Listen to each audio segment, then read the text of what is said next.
Good evening, everybody, and welcome to Carving Up Live right here on Facebook Live, YouTube, and Twitter. As always, I'm Bryson Carver. Woo! What a weekend we had. What a weekend of sports we had. I always say, if it's not the NFL season, if you had to give me any time of year for sports in general, if it's not the NFL season, give me this time of year. Late spring, early summer, I'll take it any day of the week. You got the NBA playoffs. You had something they called a fight last night. I'll get into that with somebody else coming on the show a little later on. A lot of stuff to get into, a lot of playoff action. The Clippers, contrary to what I said would happen on Friday, not only went on the road in Dallas and won Game 6, but they were not the classic Clippers of old in Game 7 and survived. Kawhi Leonard was outstanding. Paul George wasn't pandemic P, so I guess that's a positive. And the Clippers survived, and they have advanced to the second round to play the Utah Jazz. I'll get into that in just a second. Also, Atlanta. It's time we take the Hawks seriously, people. This is a legit basketball team. Also talk about Julio Jones, our only NFL story of the day. He was traded yesterday, of course, by the Atlanta Falcons to the Tennessee Titans. I'll explain to you why that makes zero difference for Tennessee as far as their title hopes that they may or may not have this season. So a lot to get into today. Also, why I do not believe James Harden is a necessity for the Brooklyn Nets. That and a whole lot more later on the show. Also, my good buddy Barry Grant Jr. will be on here in about 25 minutes to talk about his Los Angeles Lakers. So looking forward to that. But first, let's start with the LA Clippers, shall we? Last Friday, I don't know what it is, man. My predictions on Friday have not been great the last few weeks. I said Golden State would beat the Grizzlies. My Warriors, I should say, would beat the Grizzlies. That unfortunately did not happen. A week later, after Dallas took a 2-0 series lead on the LA Clippers, it looked like all hope was lost. I said I'm going to predict a sweep. The exact opposite happened. The Clippers won the next two, tied the series. But Dallas goes on the road, wins Game 5. Luka's outstanding. Dallas almost blows it at the end, but at the end of the day, they get the job done. And I go on the show this past Friday, and I said, it's over. Dallas is going to close out the Clippers in 6 games. And so I got to start making so many predictions on Fridays because it has not worked out for me. But let's talk about the Clippers because, listen, this is a team that frequent listeners of the show would know that the very first show of Carving It Up last year, I said, this team, deepest team. They got Kawhi, 2-time champion, 2-time finals MVP. They got Doc Rivers, a NBA champion as a head coach with the Boston Celtics. You got Paul George, who the year prior was in the MVP discussion. This is the best team in basketball. And they choked in the second round, blowing a 3-1 lead to the Denver Nuggets, as we all know. So after that, sold my stock in the Clippers. I said, I don't care what they do. I don't care what they do. I'm not buying into them as title contenders, or at least as the favorites to get out of the West, because it ain't if the Clippers will lose, it's how they'll choke. That's been my motto for them for a while now. But they didn't choke. As if you see the title of this stream, they didn't choke yet. Listen, here's the deal. Again, 2 things can be true. I always say on the show, 2 things can be true. We as human beings are smart enough to know that 2 things can be true. The last 2 games, Kawhi Leonard, Game 6, Game 7, was outstanding. He was a superstar. You look at his numbers from Game 6, 45 points, 18 for 25 from the field, 5 for 9 from 3. Could not have been more efficient. I mean, you would have taken 45 points from Kawhi in general. But if you told me he was going to do an 18 for 25 shooting, over 70%, hey, you'd have taken that in a heartbeat, right? Paul George gave you 20. And then yesterday afternoon, it was an afternoon Game 7 against the Mavericks. Kawhi was outstanding yet again.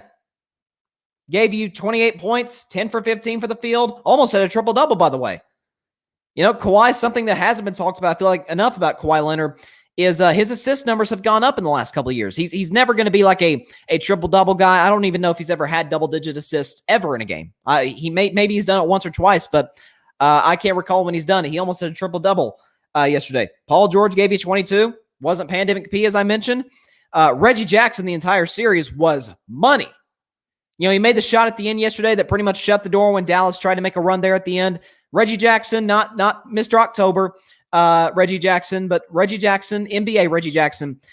He showed up in the series in Game 6. He had a great first quarter that really set the tone for the Clippers. And I feel, Kawhi got off to a slow start this past Friday, and obviously he heated up in the second half. On the Dallas side, I'll talk about the Mavericks for just a quick second. Luka was outstanding in the series once again. Luka has shown these last 2 years in the playoffs that he's not scared of the moment. He's that dude. He's a top 10 player in the league without a doubt. He's got an MVP or two in his future. Let's remember he's 22 years old. He's 22 and is dropping 40-point games in the playoffs against a great defensive team who's throwing the kitchen sink at him every game. Like the Clippers, if you tell the Clippers in Game 7A, Luka's going to go off for 46 points, but nobody else is really going to do much. You'd have taken that. And that is the problem with the Dallas Mavericks. I'm hearing people say, oh, Rick Carlisle needs to be fired. Listen, anybody who believes that the Dallas Mavericks need to fire Rick Carlisle, they don't know basketball. They don't know basketball. Mark Cuban pretty much said that yesterday. Paraphrasing, he basically said, if it ain't broke, don't fix it. Rick Carlisle is a great coach. And this isn't a situation like I've said with the Boston Celtics where before they moved Danny Ainge to the front office role where Danny Ainge used to be before he stepped down last week, I said I think the Celtics needed to fire Brad Stevens, not because he's not a great coach. He's a great X's and O's guy. But I feel like he lost the locker room. He doesn't have that ability, it appears, to connect with players. Rick Carlisle has that, and obviously we all know he's an excellent coach. So that's not the issue. The issue in Dallas, Luka doesn't have a second star they can rely on consistently. Kristaps Porzingis, we thought maybe could be a number 2. He's proven he's not that. He was terrible in this series. He was awful. You look at the other guys, Brunson was bad. Hardaway kind of came and went. So, this Finney-Smith, nobody for Dallas really stepped up, certainly in these last 2 games. And Luka never had a consistent number 2 who he could rely on in the series. It's that simple. So he was outstanding. He was outstanding. Now, I know he poured on a couple points at the end that made his numbers look a little better. But, come on, 17 for 30 from the field, 5 for 11 from 3, 46 points, gave you 14 assists, 7 rebounds. Come on, man. That's outstanding. Although 29 of those were in the first half, I felt like he kind of wore down, especially late third quarter, early fourth quarter, and Dallas never really was able to get back in the game. But so give Luka credit. Dallas at this point, you got to pair him up with the second star. Is it Damian Lillard? Did the Mavs go after Damian Lillard? I don't know if they have the assets to go get Dame. I don't know if Portland is quite ready to go into rebuild mode. Certainly Dame has, I think, 4 years left in his contract. So, they're going to try and squeeze all the juice out of this that they can. So Portland's kind of in the same situation as Dallas, frankly, which is pretty interesting. And Luka's staying in Dallas. They're not going to trade Luka, obviously. So, just a lot of scenarios. But, to suggest they should fire Rick Carlisle, I think is crazy. They were the 5 seed this year with the superstar, which is Luka Doncic, and a bunch of guys that are good, but you can't really count on them. They were the 5 seed in the Western Conference. That's pretty darn solid, and took the Clippers 7 games. So firing Carlisle is not the move to make if you're the Mavericks. And Mark Cuban pretty much said, yeah, that's not going to happen. But all that being said, let's shift back to the Clippers. And I tweeted this yesterday after the game was over. Kawhi was fantastic. He was outside of Game 5. Kawhi Leonard, as he always is in the playoffs, save for last year, at least late in that series against the Nuggets, he was fantastic. He was amazing. Every year, Kawhi Leonard, for the most part, is always great in the postseason. Now, yes, last year in Game 7 was a different story. But that's normally not what we get from Kawhi Leonard, right? He's always great in the postseason. That's, I guess, why he low manages. I guess that's the whole point of it. Paul George was good in the series. He was good. He wasn't great, but he was good. He wasn't bad by any stretch of the imagination. Played good defense, especially yesterday on Luka. I feel like he did a great job in the second half of making Luka take tough shots when he was on him. Like I said, Reggie Jackson stepped up. I think yesterday there was an interesting stat. Marcus Morris, who played excellent. Let me make sure I'm getting this right. Let's see. Here we go. Marcus Morris. Yeah, hit 7 for 9 for three-point range and gave you 23 points. Marcus Morris is the second player in the history of the NBA in a Game 7 to hit 7 threes outside of, you guessed it, Steph Curry. That's pretty good company to be in. So all these different guys stepped up for the Clippers. They were great. And it took 7 games to be basically a one-man team. They go into this next series with the Utah Jazz. Game 1 is tomorrow night, where while the Jazz have nobody, and I love Donovan Mitchell, I really do. To me, he reminds me so much of Dwayne Wade. Okay. But nobody on the Jazz, obviously, is better or even equal to what Luka Doncic is. But they're much deeper than the Dallas Mavericks, right? And they go 10 deep. The Jazz go 10 deep. You had two guys who up for sixth man of the year. In Jordan Clarkson, who I believe, should have won and did. And Joe Ingles, who's a great shooter off the bench. You got guys like Royce O'Neal. Mike Conley usually performs well in the playoffs. Say what you want about Rudy Gobert. He's obviously a great rim protector. Shouldn't be defensive player of the year because I think to be defensive player of the year, you got to be a dude that can lock somebody up. And that's not Rudy Gobert. He's a great rim protector, but not much else. You look at that guys down this roster, Bogdanovich. So this is a deep Jazz team. Way deeper and way better defensively as well, we should add, than the Dallas Mavericks are. Like, Dallas does not play defense, and that's somewhere Luka's got to improve. Luka doesn't play defense. Nobody for the Dallas Mavericks play defense. Right? They got they got to address that in the offseason, whether it's picking up some guys in free agency or in trades. They got to be better defensively in order to get to the next level. But the Jazz are at that next level defensively. They are. They got wings everywhere, right? That can knock down the three. The Jazz, and I've talked about in this show, that while I had up until the bitter end, or at least right before the bitter end, I jumped off the boat right before it sank. Excuse me. Before the LA Lakers boat sunk, I still said the Jazz are at least a threat. They're a threat at least because you have guys that can play defense and can knock down the three. In today's NBA, that's it right there. Can you play defense and do you have multiple three-point shooters? If you do, you are a championship team, or at least a championship contending team. And what do the Jazz do? They had that, and they had the best record in the NBA this season. And so I look at this for the Clippers, and while I think Kawhi will still be Kawhi, and maybe Reggie Jackson, maybe Marcus Morris, maybe even Paul George steps up, I still don't think when you compare the depth of these two teams, I mean, again, the Clippers are a fairly deep team. They're a well-coached team. And it took 7 games to be basically a one-man show in the Dallas Mavericks. It was Luka and nobody else. Occasionally it was Hardaway, and then Hardaway came and went, and Porzingis was bad with the whole series. You look at guys like Kleba, and it just he never was able to get the help for that. Jalen Brunson wasn't good yesterday in the last 2 games. You got to have guys that can come along for the ride with you. And Luka didn't have that in the series. And so now if you're the Clippers, you're going against a team that is as deep as anybody and as good defensively as anybody. That's pretty tough. So I'm sticking to it. I've got the Jazz in 6 games. I said last week, whoever wins this series between Dallas and the Clippers, which of course was the Clippers yesterday, I've got the Jazz winning in 6 games. They've got the home court advantage. They've got rest. They're well rested compared to the Clippers, who had to go 7 games, obviously.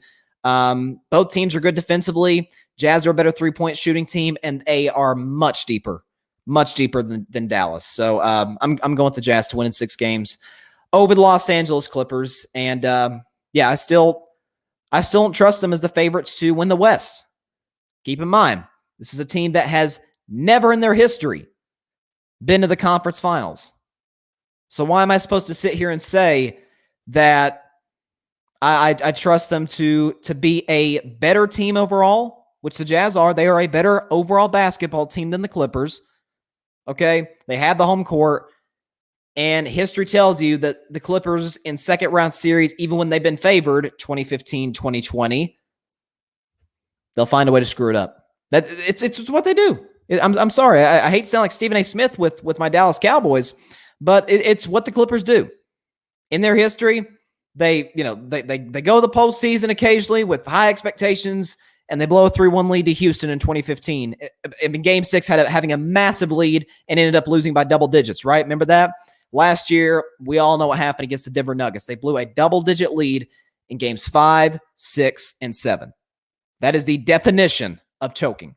So I don't know if it'll necessarily be a choke by the Clippers, but I think Utah's a better team, home court advantage, better at shooting the 3 ball than the Clippers, and they're deeper than the team the Clippers just played, the Dallas Mavericks. So I'm going with the Jazz to win this series and go to the Western Conference Finals. I think for the first time since 2007, if I remember correctly. They actually beat my Golden State Warriors, the We Believe team, in 2007. to get there, where they ended up losing to the San Antonio Spurs. So there's that little tidbit. Of course, for the live streaming audience, I am wearing my Boston Red Sox hat. We just swept those dang Yankees, who are the worst offensive team really in baseball when you look at the numbers. So my Red Sox are legit, man. Got the third best record in the bigs, and I think it's safe to say we are World Series contenders. And so I will take that and run with it. That's what we do in Boston. So let me shift now to the NFL real quick before I bring Barry on the show in about 10 minutes. Julio Jones, we saw yesterday, late morning, early afternoon, was traded by the Atlanta Falcons to the Tennessee Titans. We, of course, knew for about a month that Julio was going to get traded. We saw on live television, and according to Julio, we saw today he had no clue he was on live television. Shannon Sharp called him right in the middle of he and Skip Bayless's show and asked him. He said, "You want to be in Atlanta?" He said, "Nah, I'm out of there, man." So we heard it from Julio Jones, the man himself. So he's a Titan now. This is a loaded Titans offense now. You got Ryan Tannehill, very good quarterback. Derrick Henry, best running back in the league, no doubt. A.J. Brown, up-and-coming receiver. I would argue top 10 in the league. And Julio Jones, who, while he has been hurt the last few years, not prime Julio, but he's still that dude. He's still that dude.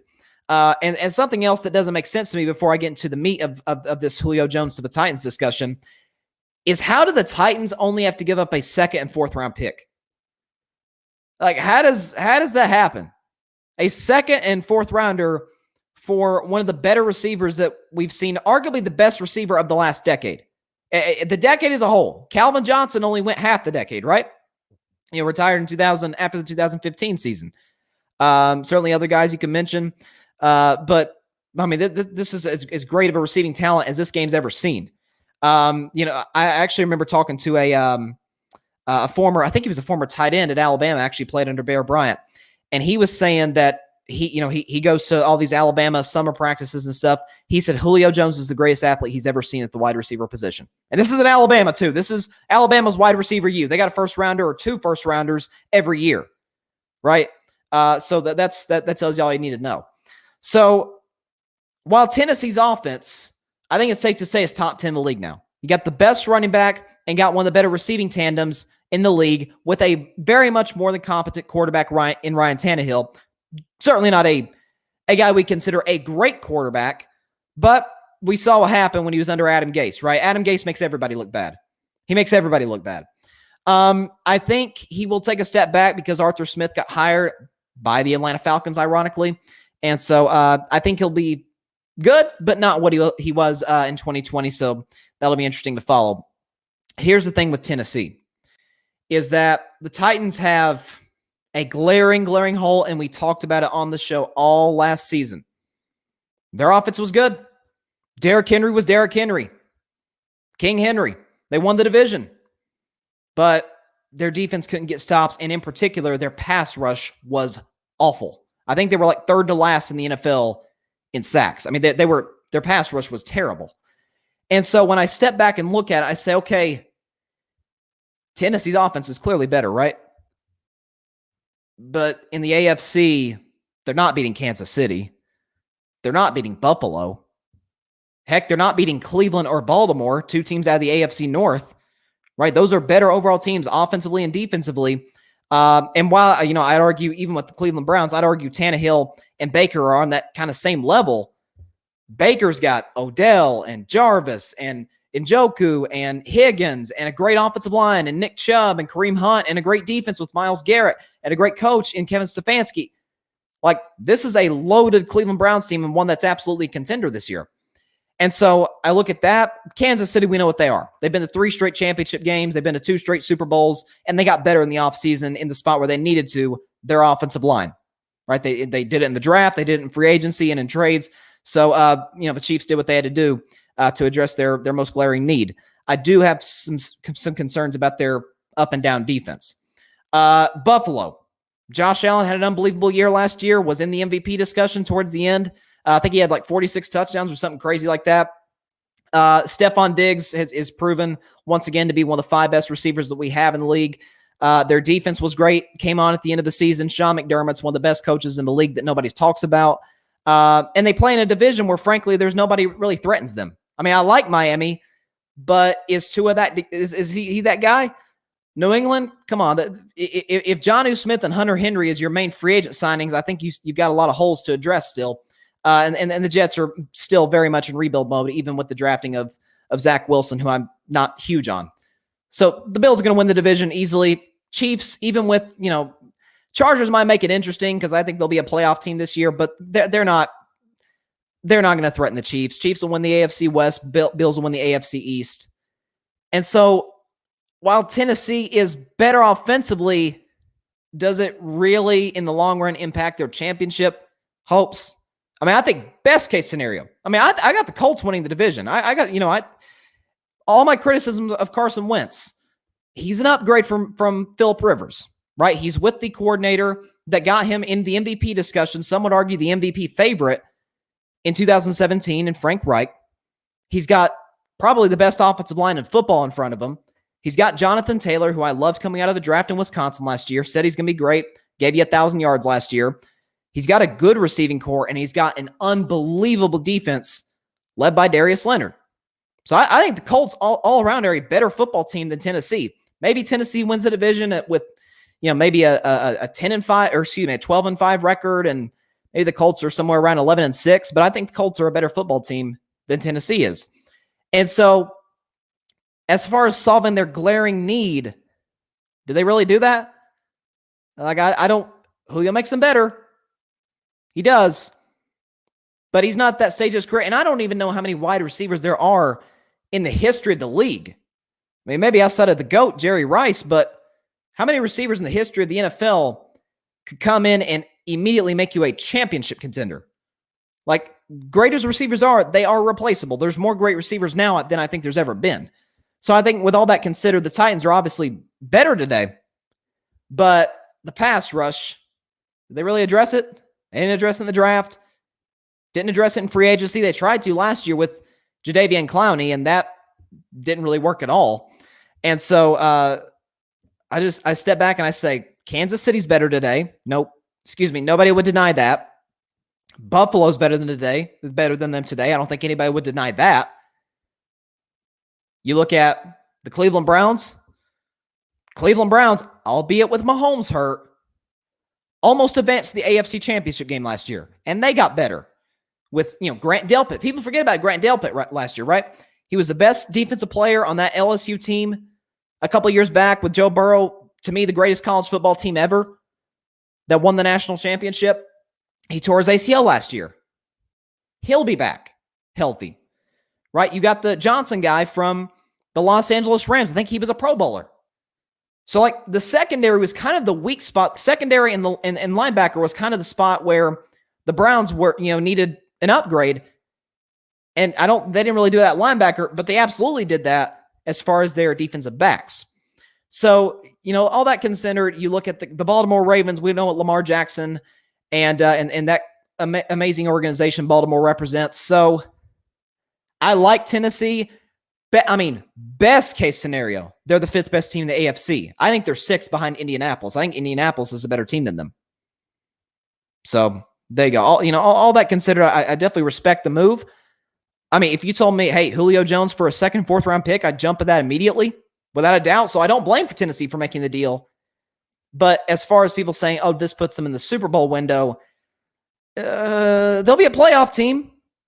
They may surprise me and win the division, but they're not a Super Bowl team. They're just not, especially in the AFC with all the great quarterbacks that are better than Tannehill, all the great defenses that are better than Tennessee's. And so there's just a lot to be desired from the Titans. And surprisingly, you got Mike Vrabel, who's a defensive coach. Like, I was actually talking about that with my dad earlier. It's like Vrabel's a defensive guy, and their offense is great. So, that happens occasionally.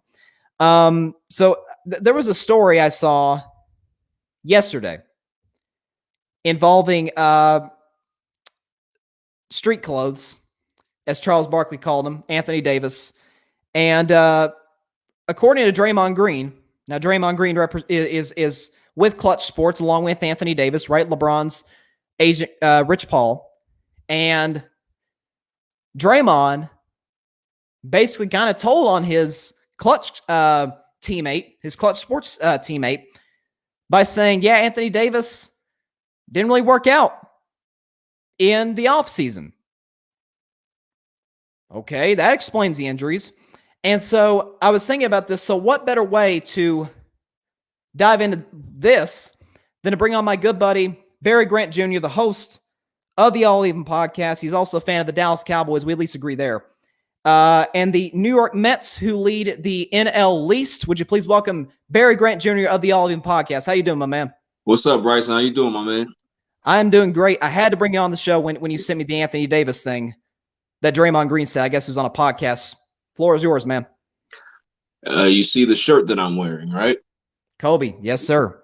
So Mamba mentality. There's a reason why I'm wearing this shirt today, because I don't see this in my Lakers right now. I don't see this being represented in an organization that's been very prideful in regards to how their superstars present themselves and carry themselves. And I'm not talking about the 36-year-old. I'm not talking about LeBron James, because here's the thing. It's funny to me, Bryson, that we demand a lot out of LeBron James. We've been so accustomed over the past 18 years that he's going to turn up. He's going to go into stealth mode or nuclear mode. The man is 36. Nowhere in the history of basketball can you tell me that you are asking a 36-year-old to do something that no other 36-year-old has ever done in regards to scoring 40 points, getting 15 rebounds and 15 assists, and forcing a game 7. There's no record of it, because it's never happened. Right. But LeBron James has spoiled us over the years that, no, he'll turn up. He's 36. So all the criticism that he's getting, I don't understand. But that's fine. With being the best, you're always going to get criticized. When your team loses, you get the brunt of the blame. When your team wins, you get the praise. I understand that. However, in this situation, it's a little different, because they traded for Anthony Davis for him to be the guy. You remember when they traded for him, Bryson? What was the first thing that happened? LeBron James took to Twitter. He was going to give him number 23. He's the guy. I'm giving him 23. So he was literally giving this kid, or this young man, the keys to the car. Right? Yep. We win a championship. Bubble championship, whatever you want to call it. A title is a title. I don't like when people talk about asterisk next to this bubble thing. Everybody had the same circumstances to deal with. They were the better team that came out and they won their championship. This is the point that bothers me, though. Since they've won the championship, I don't know if you get this feeling, but Anthony Davis kind of has this entitled behavior. It's been happening all year, where it's, I don't have to prove anything to anybody. I don't have to do this. I don't have to do this. I'll be ready. My teammates. It's like, okay, you won a title, but your career's not over yet. You still have a lot to prove, especially when you're in Los Angeles. So you just made the point that Draymond Green was kind of nudging, saying, I don't want to point any elbows or point any fingers, but somebody didn't come to the season in shape. They really didn't play basketball after the bubble ended. And we all know it's not LeBron James. No. So who can he possibly be talking about? So when we talk about all the myriad of injuries that this particular superstar has had throughout the season, he's had Achilles tendonitis, he's had a knee, he's had a hip pointer, he's had back issues, he's had every little soft tissue thing that you can think of. Where does that come from? That comes from a lack of preparation in the offseason. Because if your body is not ready for high impact sports and you just go right into it, you can be able to hurt yourself. So it's very convenient that he had this injury plagued season. But the part, Bryson, that bothers me the most is that when a Hall of Fame player like Charles Barkley says some honest truth, saying that he needs to do some self-evaluation in regards to how he eats, how he trains, how they may have to do some research in regards to how he's landing, how he's moving, because for a guy that young to be this injury prone, something is going on that we don't know. His response was, I don't have to prove anything to anybody outside of this organization. Wrong. Wrong. That's the part that bothered me, because I didn't hear him take accountability. Now, granted, there was some accountability there, but of all the things I mentioned, the entitlement, the lack of training, the disappointing season that we've had, he's had career lows across the board in regards to scoring this year, percentage, all of that stuff. If I would have heard Anthony Davis come out and say, I let down the fan base, I let down the organization, I let down myself in regards to what I expect out of my particular style of play or my level of play, this will never happen again. I can promise you that I'm going to fix this. I'm going to correct these issues, and this will never happen again. Of all the things I just named, I would have been fine with it, because at that point, he's taken accountability for what we already know. But when you have this, I don't have to prove anything to anybody, you're actually wrong, because the 36-year-old has nothing to prove to anybody. Bingo. He doesn't have to prove anything. His legacy is stamped. Whether he wins another championship or another round, he's fine. It'll never change for him in regards to where his place ranks in history. Anthony Davis, the book is still out. That's my concern. And if we're having these issues in year 2, I'm very, very scared in regards to what it's going to look like at age 31. This is what I worried about with Anthony Davis when he did first come to the Lakers. Agreed. Is that while even if we get to a point, say even next year, where Anthony Davis is a better basketball player than LeBron, and that's certainly possible with LeBron going into year 19 at age 37. Right. The problem is you've got leadership intangibles with LeBron. You know, I've said for years with Anthony Davis, I don't believe he has that dog in him. That dog doesn't necessarily mean you can't drop 30 points on a night if you wanted to. Right. It's, can you lead a team to greater heights than they're capable of doing? Absolutely. LeBron, like you mentioned, LeBron's done that his whole career. He's, we've kind of been spoiled by what he did in Cleveland, what he did at times when he occasionally had to carry the Miami Heat, what he did last year in the bubble. And so that's the thing. You hit the nail on the head. LeBron has nothing to prove, and you still have heard him say, "I'm chasing the ghost in Chicago." He's still going after Jordan. He's still got something that he's going after. Whereas with Anthony Davis, it's like, I hate to say what's in it for you, but where's your motivation come from? Right. And so, like, we think about the great Lakers big man, and they've had so many, right? Shaq and Kareem, and even you could throw Pau Gasol in there. And so, Wilt Chamberlain was there. George Mikan, bingo. You look at all these different guys, and I'm like, I don't know if AD's cut out for this, man. I feel like New Orleans was kind of the perfect spot for him to kind of hide, if you will, to where he'll put up those numbers, but we don't really expect anything against the Pelicans, so it's kind of a win-win. Right. Lakers, whole different ballgame. Yeah. This is an organization that will do anything to put themselves in the championship picture year in and year out. And so, I do think it's very concerning. Now, sticking with the Lakers, I thought they won the offseason last year. I thought, the signings of Schroeder and Gasol and Wesley Matthews and Montrezl Harrell especially, I'm thinking, oh my gosh, this team won the championship, blew through the bubble, blew through the playoffs, and got better. And it was quite the opposite. It looks like last year's team, while it had its flaws, certainly in shooting the three, certainly with this year as well, they were the 7th seed this year and got knocked out in 5 games by the Phoenix Suns. What do you think they need to do? What would you like them to do in this offseason to put themselves back into a championship picture for 2022? Evaluate Frank Vogel. Okay.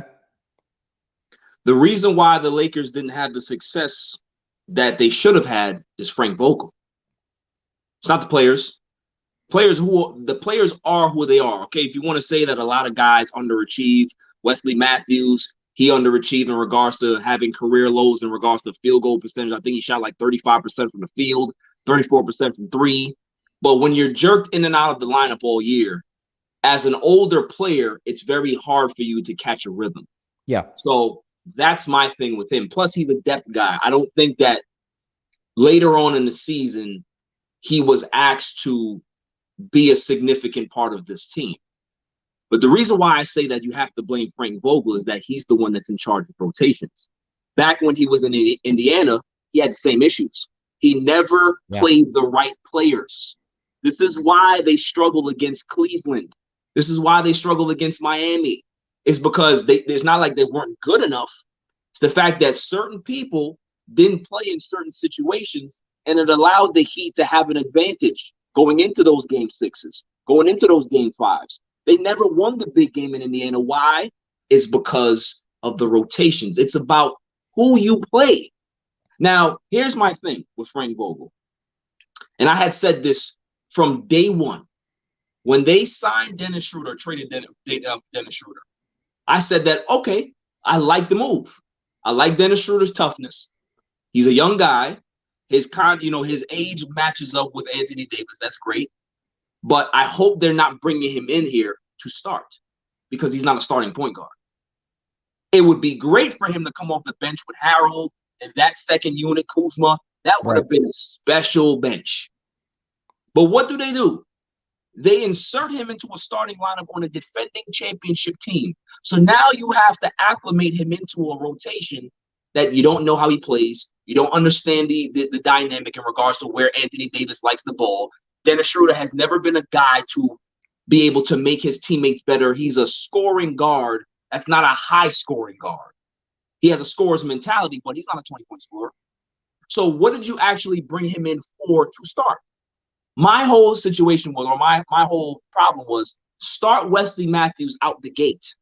Have LeBron James as the point guard. Start Wesley Matthews. You have KCP at the 3, Anthony Davis at the 4, and then you can be able to start Gasol at the 5 if you want to. I'm okay with that. There was nothing wrong with that because what Wesley Matthews gives you, he gives you perimeter defense. He gives you somebody that can be able to hit the outside shot. LeBron James likes guys that can be able to spot up and hit outside shots. So you have KCP, you have Wesley Matthews, you have Anthony Davis that can be out there and float. You have Marc Gasol that can be able to go out there and float. Your bench would have been stronger. You put Schroeder into the starting lineup, you take away from your bench. That's exactly what happened to the Lakers. And when the injury started to mount, what happened? Harold started to see he got a chance, he played well, and then his minutes started to come down. Because, like I said, Frank Vogel doesn't know who to play, when to play them. You see, if the Lakers if they never had a depth issue, like say they only had like 8 guys or 9 guys that were actually in the rotation, Frank Vogel would be fine. But the fact that you have 11 or 12 guys that are good enough to play, you give him too many toys, he doesn't know which one to select. That's his issue. So let's go ahead and go to the playoffs now. Harold has now been jerked in and out of the lineup. He's already, on the outs in regards to his relationship with Vogel, right? We can tell. Yes, no question about it. We've seen things that he's retweeted or liked on social media. That's happened all season. So there's clearly a disconnect. Anthony Davis goes down in game 4. Lakers were up double digits. You would think that he would turn to a guy because the energy was sucked out of that team because their big man is going down, their best player is down. What are we going to do? We have to win this game. What happens? He starts Kyle Kuzma.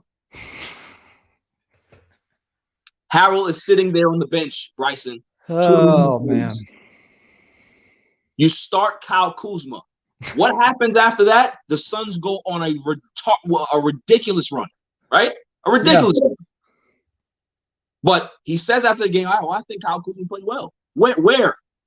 Yeah, he watched a different game than we did, Barry. I don't see what game he's watching. So we go into game 5 now. They get the doors blown off of them. Why? Because Harold doesn't play again. You know that you're not going to have Anthony Davis. You don't give your power. Harold is not an exclusive center. Play him at power forward. In that series against Jay Crowder, he can guard Jay Crowder. He can guard Frank Kaminsky. Yeah. He can guard these guys. But you don't give him an opportunity. You put Marc Gasol, who struggled all year in regards to pick and roll, Kyle Kuzma, who struggled all year in the pick and roll. I rather give up a little defense to have a guy that's high energy and can be able to give me points for a team that struggled to score in bunches this season. There's been a lot of quarters where the Lakers go 3, 4, 5 minutes without a point. If you have Montrezl Harrell on the court, at least you're going to get some aggression. You're going to get a guy that can be able to get down in that paint, score some points for you. Yeah, he's going to give up something defensively, but with a great defensive unit as a team, you can be able to mask those deficiencies. Frank Vogel doesn't play him.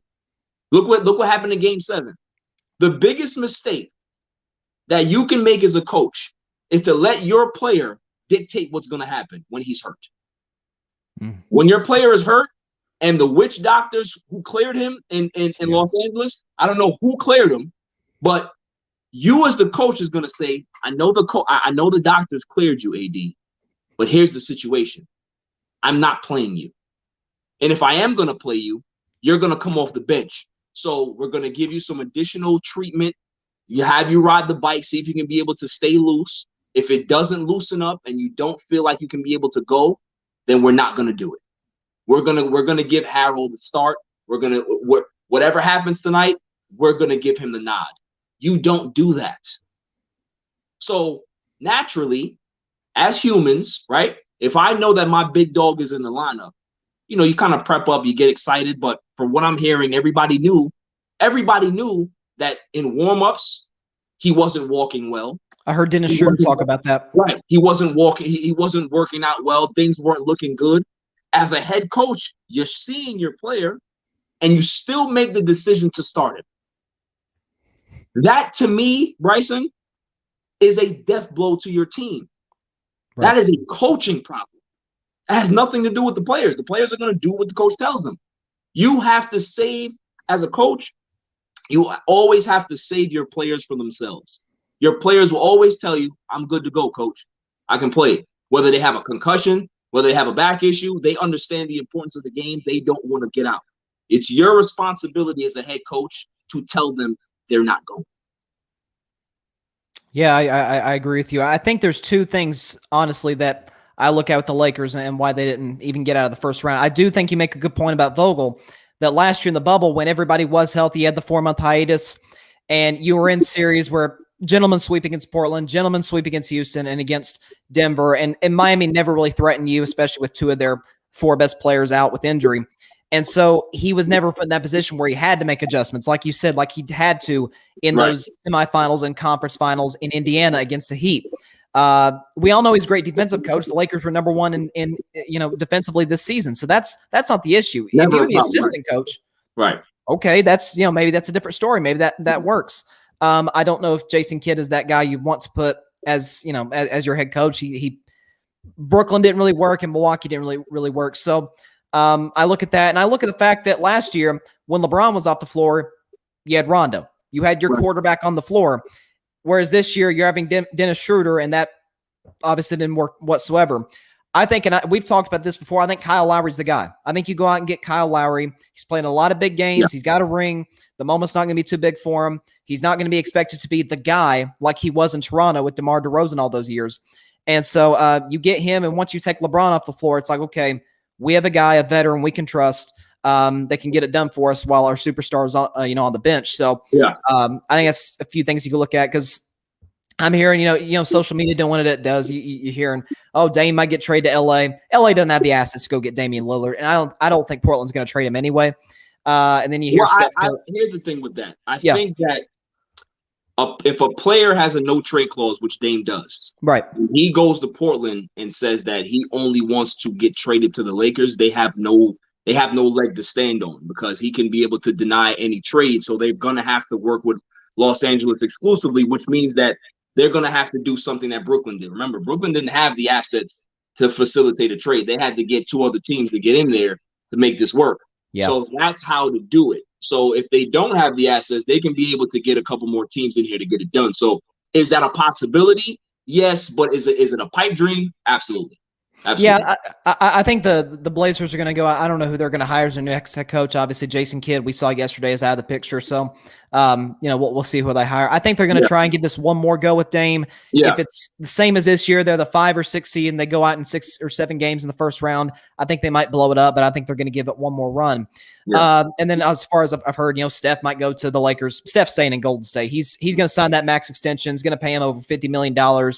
He's on a team that's got Klay Thompson coming back and Wiseman and Draymond. So it's his team. It's his team. It's his team. It's his franchise. He's not going anywhere. Yeah. Now, shifting away from your Lakers, we do have 8 teams left in the playoffs today. Who do you believe is the favorites in the East and the West right now? Let's start with the East. Let's start with the game 1 between the Nets and the Bucks. I thought that the Bucks played well in the fourth quarter. They didn't come out with that pizzazz in the third quarter. I think they kind of went into the tank a little bit, seeing that James Harden went down early. I thought that maybe they thought that, hey, the Nets are not going to stay hot this game. They're going to come back down to earth. I think the Bucks will be more prepared in game 2. But honestly, I picked the Bucks in 6 to win that series. Okay. This may be a 7-game series. So it's hard to really pick one now because I want to see what Drew Holiday does in game 2. Drew Holiday has to be better. He has to be better in the series. If he's not better in the series, it may be over in 5. So he has to step up. I'm intrigued by that series. Atlanta winning against Philly. I'm not really that worried about Philly. I think Philly's fine because what I saw Embiid do to Capella down there, they should be concerned. They should be very concerned. Dominated them. Embiid may average 40 in this series. And look, they had as big as a lead that Atlanta had. Look how the game ended. So, I don't think that Philadelphia has anything to worry about. Is it going to be a tough series? Is Atlanta going to lay down? Absolutely not. But this may be the test that Philly needs to prepare them for, a championship run. So I still got Philly, but my team to come out of the East, I still have the Bucks. I think the Bucks are the team to come out of the East. In the West is a little different, man. It's so wide open that you know how I feel about the Clippers. I don't think that the Clippers are going to beat the Jazz. I think the Jazz are a deeper team. I think the Jazz can be able to shoot. That was the problem in Dallas, amongst other things that I really don't want to talk about because I think Rick Carlisle did them a disservice in that series, in the last 2 games of that series. But I think Utah is better coached. I think they have a deeper team. They have better shooters, and they have that bad boy Donovan Mitchell. So, I want to see exactly what happens. I have Utah in 6, but if you're gonna put a gun to my head and tell me to pick one, I have Phoenix. I agree with you. I actually agree with you. I think Phoenix has a very they have a path like how Miami had last year. It was very favorable to them. If they go ahead and beat Denver, I can see them, whether it's the Clippers or the Jazz, they have favorable matchups against both teams. So I see them in the finals. I think this is the time where Chris Paul finally cracks through. Okay. No, I see you there. I do also have Phoenix as the favorites out West, and you make a good point. Regardless of what you think about the Clippers, and we both pretty much feel the same about the Clippers. They'll find a way to screw it up. And as good as the Jazz are, I think if you're the Suns, you say, okay, I'm absolutely taking Denver. And, obviously you do worry about Michael Porter Jr. getting hot in the series like he did at the end against Portland. But as long as you stop Jokic, I actually got them winning in 5 games, so I think it'll be a pretty quick series. And we're gonna see a lot out of my boy Ayton in this series. I think yes, we will. I think defensively he's very underrated. I think he really can be able to move his feet. Jokic, although he's great, he does struggle a little bit against big men that can be able to move their feet and a little bit of their physical against them. So I want to see how he adjusts to that type of physical style of defense that Ayton can be able to bring. He has the IQ, so I want to see how he handles that. But it's going to be a tough matchup for them. If they, obviously we're projecting, But we'll see. We'll see. Yeah, and then out east, and I'll get back to the Nets in just a second as far as this James Harden injury. I do think Atlanta is building a possible championship contender for the future. As long as they, and I've beat the table show after show, they need to sign Nate McMillan to an extension right now. He's the head coach. That you need to take that interim tag off of him. Without a question. Because they've always been a great offensive team the last few years, especially since they got Trey. They drafted him in 2018. Right. But they've been horrible defensively, and that's what's held them back. Well, they hire a guy who is a great defensive player in the NBA. All of a sudden, their defense, does a complete 180. Right. And so I do think it goes 6 games and Philadelphia wins it, but I do think with the health of Embiid, I do think there is that concern. So I think the Sixers do have issues, but they'll ultimately advance as long as Embiid is healthy in the long run. As far as this Brooklyn-Milwaukee series, I actually went so far as not to say this is the Eastern Conference Finals. I think this is the NBA Finals. I honestly think these are the 2 best teams that we have left in the playoffs. That's fair. It all comes down to with Milwaukee. You mentioned Drew Holiday, but I mentioned, can Chris Middleton step up? He was not good in game 1 at all. And so when the rubber needs to meet the road, we all know Giannis can't shoot. So is Chris Middleton your go-to guy late in these close games, which, I expect game 2 I actually have Milwaukee winning game 2 as well. So I think it's close, but who's your closer if you're the Milwaukee Bucks? I think that's kind of the deciding factor in this series. Yeah, I agree. And that's why I brought up Drew Holiday. I think Drew Holiday needs to take the point here, so to speak. You know what I mean? Like he needs to be the point man to be able to see when they need a big bucket and go get that big bucket. Like he has the capability of doing that. So he has to take that responsibility. Obviously he's always had the talent. Has he been on this big of a stage in his career? No. So this is a challenge for him. So hopefully he can be able to rise to that occasion. If he doesn't, Bucks are going home. Right. Now, sticking with the Nets for a second here. Now, obviously, James Harden goes out 43 seconds into the game. Yeah. He's obviously out tonight. We don't know what his status is for at least game 3, which I think is on Friday or Saturday. So here's the thing with the Nets, and I actually said this when Kevin Durant was out for 2 months with that. I think he also had a hamstring injury. Yeah. When James Harden was playing unbelievable, he was in the MVP discussion. Even when Kyrie and KD was out, Harden was still doing his thing with the other Nets. I still said, listen, you can have Kyrie or Harden.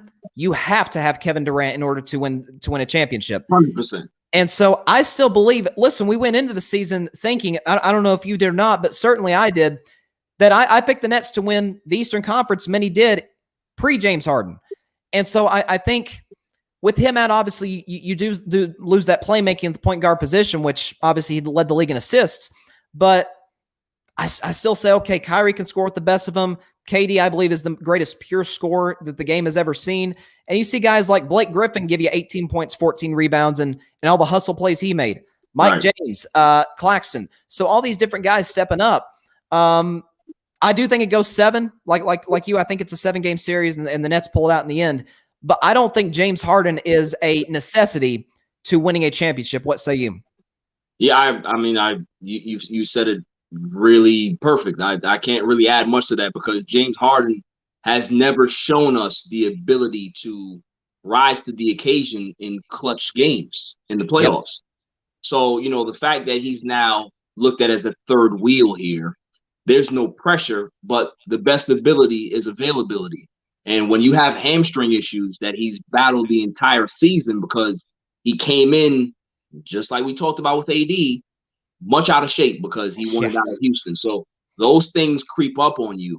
And if everybody thinks that he's going to be at 100% in this series, think again. If he has a strain, you can expect him to be hampered for at least the next 10 days. And if you're talking about the next 10 days, that's the series. Yeah. So, James Harden, he is what he is. I think, if we stop putting these expectations on him, I think everybody can be able to just kind of realize who he is.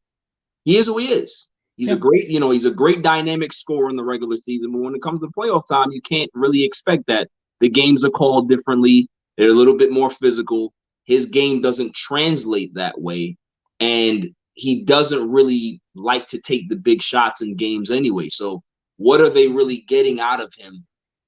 Him being on the floor. I think that the Nets, if Kyrie and KD can stay healthy, they're going to get more production out of the rest of that team because they understand their roles. Everybody can be able to step in and fill a certain role. Joe Harris has been great. Nick Claxton has been great. They've had a lot of guys step up, like you said, Mike James. So guys are rising to the occasion, and they're just fine with those two dynamic scorers. They don't really need James Harden. But, I mean, we all knew that from day one. Sure. No, I think so. You brought up his record in the postseason. I've said that time and time again on the show that, like you said, when the expectation is the highest, it's when he plays his worst. Yeah. He's kind of a little bit like Paul George in the postseason with those those bad games, closeout games against Golden State and against San Antonio. That horrible game he had back in 2017. So I think that's all fair. Now, final question: your reaction to the Logan Paul Floyd Mayweather fight? I will let you have the floor, my man, on this one. Circus. It's a complete circus. You see, the thing is, yep. Here's the thing that bothers me about what we do, right? We went ahead and had this whole fight and everybody's talking about it. And then you heard Stephen A. Smith say, oh, this is, we're going to see, it's going to be interesting. Floyd's back. Had Shannon say the same thing. And I made a video about that. It's bad for boxing. It's a bad look for Floyd's legacy. All of this stuff is good for Logan Paul. This is a kid that, he's a YouTube sensation, a YouTube star, made millions of dollars off of this, being a social media dynamo.